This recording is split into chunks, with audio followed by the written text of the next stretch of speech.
मैं डॉक्टर सिद्धि जोशी सह आचार्य राजकीय महिला महाविद्यालय झुंझुनू से आपसे वार्ता कर रही हूँ। व्याख्यानमाला के इस चरण में मैं एमए फाइनल की छात्राओं से चंद्रगुप्त नाटक जयशंकर प्रसाद का लिखा हुआ है, उसकी हम समीक्षा कर रहे थे। उस नाटक में जो चरित्र चित्रण है उसके ऊपर हम चर्चा कर रहे थे।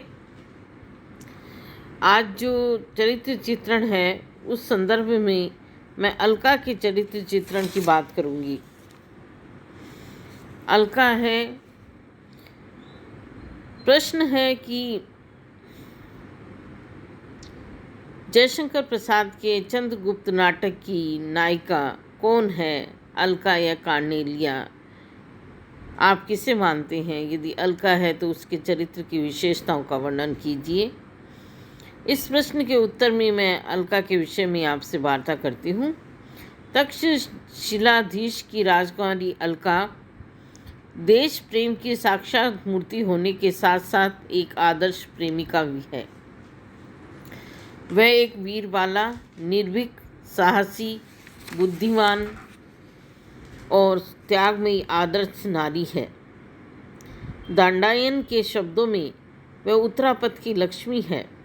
सचमुच उसने गांधार कुल की कालिख दूर कर उसका मुंह उज्जवल किया है।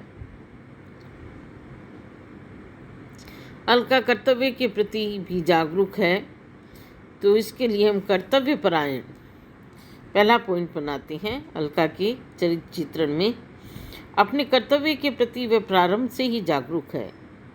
जिस समय आंबिक देश प्रेमी सिंहरन और चाणक्य से उलझता है, वह सिंहरन के स्वच्छ हृदय की सराहना कहती है, भाई, इस वन्य निर्भर के समान स्वच्छ हृदय में कितना बलवान वेग है।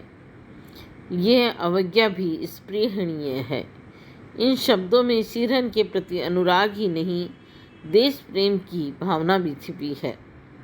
उसका हृदय देश की संभाव्य दुर्दशा से व्याकुल है। मैं आंबिक को शक्ति भर पतन से रोकूंगी, परंतु उसके न मानने पर तुम्हारी आवश्यकता होगी, क्योंकि उसने ठीक पहचान लिया है कि तुम्हारे मनोबल में स्वतंत्रता है और तुम्हारी दृढ़ भुजाओं में आर्यावर्त के रक्षण की शक्ति है। वह निर्भीकता से गांधार नरेश के सामने कहती है, मानचित्र एक विशेष कार्य से बनवाया गया है, वह गांधार की लगी हुई कालिख छुड़ाने के लिए। उसने बिना किसी हिचक से कह दिया, महाराज, मुझे दंड दीजिए, कारागार में भेजिए, नहीं तो मैं मुक्त होने पर भी यही करूँगी। आर्याव्रत के सब बच्चे आंबिक जैसे न होंगे। वे इसकी मान प्रतिष्ठा और रक्षा के लिए तिल तिल कर कट जाएंगे। स्मरण रहे, यवनों की विजय वाहिनी के आक्रमण को प्रत्यावर्तन बनाने वाले यही भारत संतान होंगे। तब बचे हुए शतांग वीर गांधार को भारत के द्वार रक्षक को विश्वासघाती के नाम से पुकारेंगे और उसमें नाम लिया जाएगा मेरे पिता का। आह, उसे सुनने के लिए मुझे जीवित न छोड़िए, दंड दीजिए, मृत्यु दंड। कितनी भावाकुल व्यथा है इन शब्दों में। देश के प्रति, कुल के प्रति उसकी कर्तव्यमय भक्ति का साक्षात चित्र उभरता है। इसके अतिरिक्त अलका है, उसके चरित्र की अगली विशेषता है कि दासता का बंधन उससे सह नहीं है, इसलिए वह गांधार के राज मंदिर का त्याग कर देती है। दंडायन के पूछने पर कि वह गांधार की लक्ष्मी ऐसा क्यों कर रही है, तो उसने कितना महत्वपूर्ण उत्तर दिया है, ऋषि यवनों के हाथ स्वाधीनता बेचकर उसके दान से जीने की शक्ति मुझमें नहीं है। वीरता और देश प्रेम की वह जीती जागती प्रतिमा है। पर्वतेश्वर के साथ यवन युद्ध में वह पर्वतेश्वर की ओर से युद्ध स्थल में आती है। मालवों के साथ युद्ध में तो उसने विकट वीरता का परिचय दिया। 2 सैनिक उसके तीरों से मारे जाते हैं। स्वयं सिकंदर के साथ उसने युद्ध किया, और यदि उसका निशाना चूक नहीं जाता तो महान सिकंदर को अलका के हाथों एक स्त्री के हाथों प्राण त्याग करने पड़ते। उसकी वीरता की प्रशंसा स्वयं सिकंदर ने की और उसे देखने की उत्कट इच्छा प्रकट की। चाणक्य को अलका की वीरता पर भरोसा है, तब तक अलका मेरी रक्षा कर लेगी, कहकर वह उसकी वीरता को सूचित करता है। सिल्यूकस के आक्रमण के समय उसने पुनः देशभक्तिपूर्ण वीरता का परिचय दिया। वह गांधार में उत्तेजना फैलाती है, अपने भाई के विरुद्ध, कायर राजा के विरुद्ध आग भड़काती है। तक्षशिला के वीर नागरिकों, एक बार अभी सम्राट चंद्रगुप्त ने इसका उद्धार किया था। आर्यावर्त प्यारा देश ग्रीकों की विजय लालसा से पुनः पददलित होने जा रहा है, तब तुम्हारा शासक तटस्थ रहने का ढोंग करके पुण्य भूमि को परतंत्रता की श्रृंखला बनाने का दृश्य राजमहल के झरोके से देखेगा। तुम्हारा राजा कायर है और वह देशभक्ति से ओतप्रोत एक विकट उत्साही युद्धगान गाती है। हिमाद्री तुंग शंग से प्रबुद्ध शुद्ध भारती, स्वयं प्रभा समुज्ज्वला स्वतंत्रता पुकारती। इस गाने में जादू है, ऐसा जादू जो नसों में बिजली दौड़ा सकता है, मृत्यु को मतवाला बना सकता है। आम्बिक भी उसकी इस प्रेरणा से उत्साहित होकर देशभक्ति की शपथ लेता है। वही आम्बिक जिसने एक बार उसके ऐसा कहने की बात करने पर उसे अपने हाथों हत्या करने की धमकी दी थी, इस समय कहता है, बहन अलका, तू छोटी है पर मेरी श्रद्धा का आधार है। मैं भूल करता था बहन, तक्षशिला के लिए अलका पर्याप्त है, आम्बिक की आवश्यकता न थी।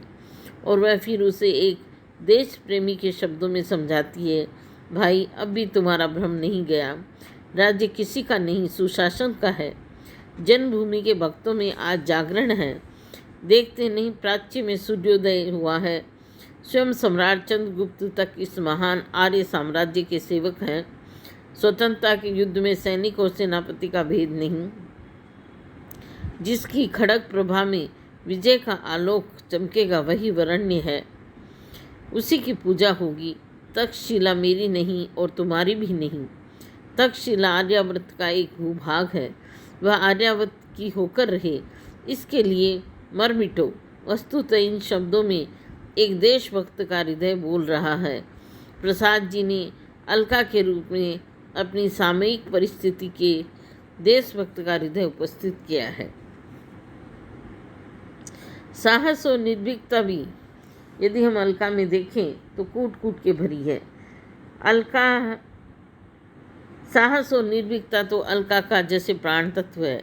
वह अपने पिता और दुस्साहसी भाई को भी खरी खरी सुनाने में नहीं चूकती। गांधार नरेश ने जब पर्वतेश्वर द्वारा आम्बिक के अपमान की याद दिलाई तो वह सिंहिनी की भांति उत्तर देती है, तब महाराज उस प्रतिष्ठा की रक्षा के लिए जो लड़कर मन नहीं गया वह कारण नहीं तो और क्या है। उसने विकट भट्ट पर्वतेश्वर को, सिकंदर के प्रतिरोधक को उसके मुंह पर ही फटकार दिया। महाराज, यदि भूपालों का सा व्यवहार न मांगकर आप सिकंदर के द्वंद्व युद्ध मांगते तो अलका भी को विचार करने का अवसर मिलता। मालव दुर्ग की रक्षार्थ जो उसने अलौकिक साहस दिखाया वह तो एक उदाहरण है। अलका मात्र वीर देश प्रेमी भाव की नहीं है, उसमें परिस्थिति को समझने की बुद्धि और चतुरता से कार्य करने की क्षमता भी है। वह चतुरता से उद्भांड पर बनने वाले पुल का मानचित्र बनवाकर सिंहरन को देकर तुरंत भेज देती है। उसने दुर्धर्ष योद्धा पर्वतेश्वर को मूर्ख बनाकर सिंहरन को मुक्त कराया और स्वयं भी मुक्त हुई। साथ ही पर्वतेश्वर को सिकंदर का विरोधी बनने का वचन लिया। ये दूसरी बात है कि बाद में पर्वतेश्वर ने अपनी प्रतिज्ञा तोड़ दी।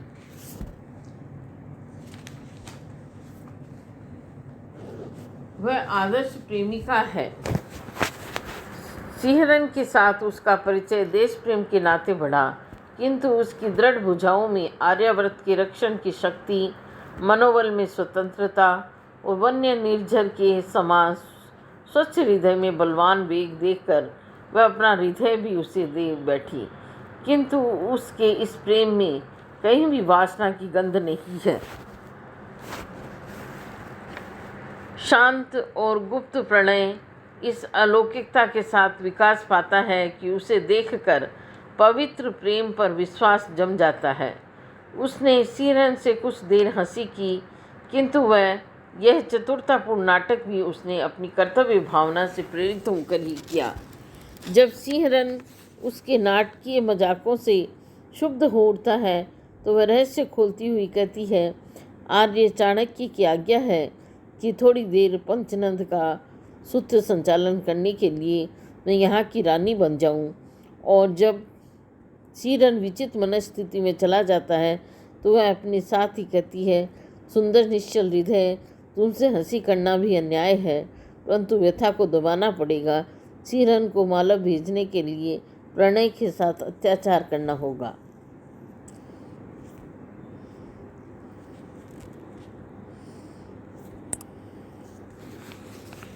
यह प्रेम इतना गुप्त और क्रमिक विकसित हुआ है कि कहीं भी इसकी झलक इससे पूर्व नहीं मिल पाती। स्वयं अलका ने कभी भी सिंहरन में से ऐसा संकेत नहीं किया और न सिंहरन से ही, किंतु दर्शक इनके इस मौन प्रणय को स्वीकार लेता है। इसलिए पर्वतेश्वर के बंदी गृह में इनका वार्तालाप पर्याप्त कौतूहलपूर्ण लगता है। अलका सिंहरन से मजाक करती हुई कहती है, अलका, यदि मैं पर्वतेश्वर से ब्याह करना स्वीकार करूं तो संभव है कि तुमको छुड़ा दूं। सिंहरन, मैं? अलका, मुझसे पूछती हो? अलका, दूसरा उपाय क्या है? सिंहरन, मेरा सिर घूम रहा है अलका, तुम पर्वतेश्वर की प्रणयी बनोगी। इच्छा होता है कि इसके पहले ही मैं न रह जाता। अलका, क्यों मालव, इसमें तुम्हारी कुछ हानि है? और तब सिंहरन जीवन मरण में उसका साथ न छोड़ने के लिए अपने प्राण का प्रकाशन करता है। इससे पूर्व कहीं भी इनके प्रेम का कोई स्पष्ट संकेत नहीं मिलता। ऐसे संयमपूर्ण प्रेम में पगे देशभक्त युवक युवतियाँ ही देश के कल्याण में समर्थ सिद्ध हो सकते हैं। वो विवाह के पश्चात भी उनका बड़ा स्वस्थ रूप ही सामने आता है। वासना या कलुषित कामना का कहीं कोई उद्रेक नहीं, कोई काम संकेत नहीं। निसंदेह प्रसाद ने अलका के रूप में एक आदर्श देशभक्त और आदर्श प्रेमिका का चित्र खींचा है। इस चित्र के द्वारा वे सामयिक राष्ट्रीय भावना से अनुप्राणित युवक युवतियों को एक संदेश देते से लगते हैं जो पूर्ण हुआ सा भी